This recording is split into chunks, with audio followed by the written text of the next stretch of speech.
Kursk में यूक्रेनी फौज पर रूस के हमले, यूक्रेनी चौकियों पर रूस की हवाई बमबारी। 24 घंटे में यूक्रेन के 250 सैनिकों की मौत।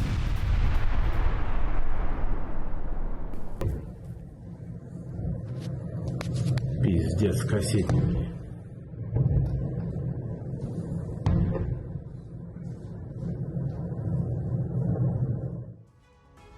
और युद्धकाल में रूस के राष्ट्रपति व्लादिमीर पुतिन ने अपनी विदेश नीति में कई बड़े बदलाव किए हैं और उसकी एक झलक अफगानिस्तान से मिली है। रूसी सुरक्षा परिषद के सचिव सर्गेई शोइगु अफगानिस्तान दौरे पर पहुंचे और इसके साथ ही तालिबान सरकार को आतंकवाद की सूची से बाहर करने के लिए रूसी संसद में एक बिल पेश किया गया। 2003 से रूस ने तालिबान को आतंकवाद की सूची में डाल रखा था, लेकिन अचानक पुतिन ने नीति में परिवर्तन क्यों किया? क्या है शोइगु के अफगानिस्तान दौरे का रहस्य और कैसे ये रूस को युद्ध में मजबूत करने वाला है? देखिए इस रिपोर्ट में।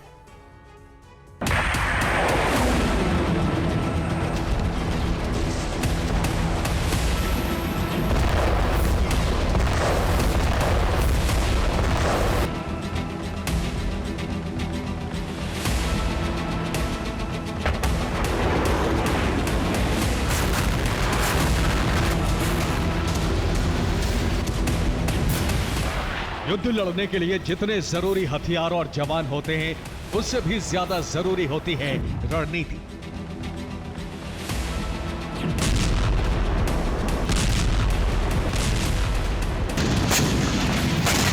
रणनीति के तहत ही अमेरिका ने यूक्रेन को समर्थन देना शुरू किया। बाइडेन की रणनीति है रूस की शक्ति को इतना कम कर देना कि पुतिन साम्राज्य विस्तार के बारे में सोच ना सके।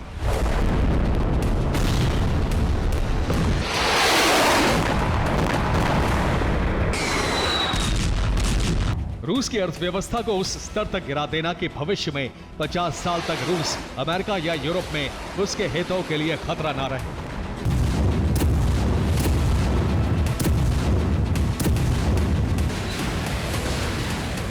बाइडेन ने रूस को बर्बाद करने की रणनीति पर लाखों करोड़ रुपए खर्च कर दिए। Bravo 6, second platoon is moving. You're rendezvous near your location.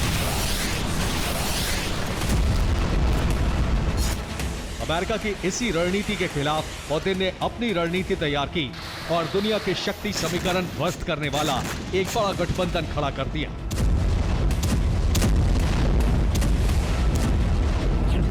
दो 2022 से अब तक पुतिन के खेमे में कई देश और कई युद्धग्रस्त देश जुड़ चुके हैं।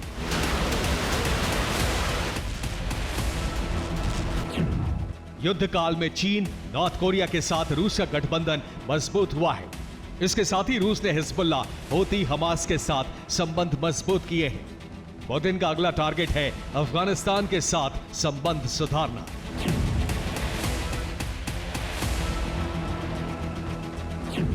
पच्चीस नवंबर को रूसी राष्ट्रीय सुरक्षा परिषद के सचिव सर्गेई शोइगु का अफगानिस्तान दौरा शुरू हुआ। इस दौरे का मकसद यही है कि अफगानिस्तान की तालिबान सरकार के साथ रूस संबंध सुधारना चाहता है ताकि उसे जंग में फायदा हो सके।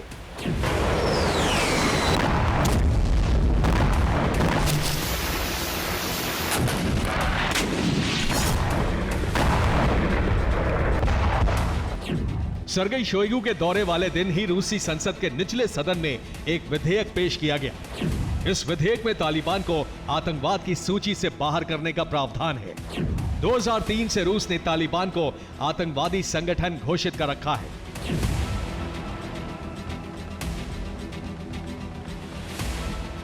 अफगानिस्तान में सरकार बनाने के बाद भी अमेरिका, यूके सहित यूरोप के देशों ने तालिबान को आतंकवादी संगठन की लिस्ट से बाहर नहीं किया है। लेकिन रूस ऐसा कर रहा है तो उसके पीछे कई बड़ी वजह हैं। रूस अब से पहले भी हिजबुल्ला, हमास और हूती को समर्थन दे चुका है।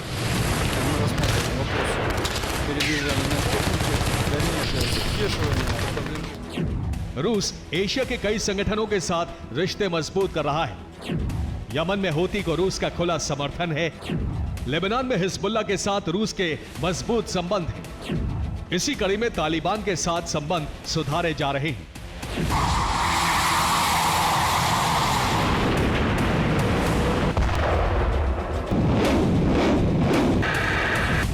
पुतिन एशिया में बड़ा गठबंधन तैयार कर रहे हैं। इसके जरिए अमेरिका और यूरोप पर दबाव बनाने की रणनीति तेज की जा रही है।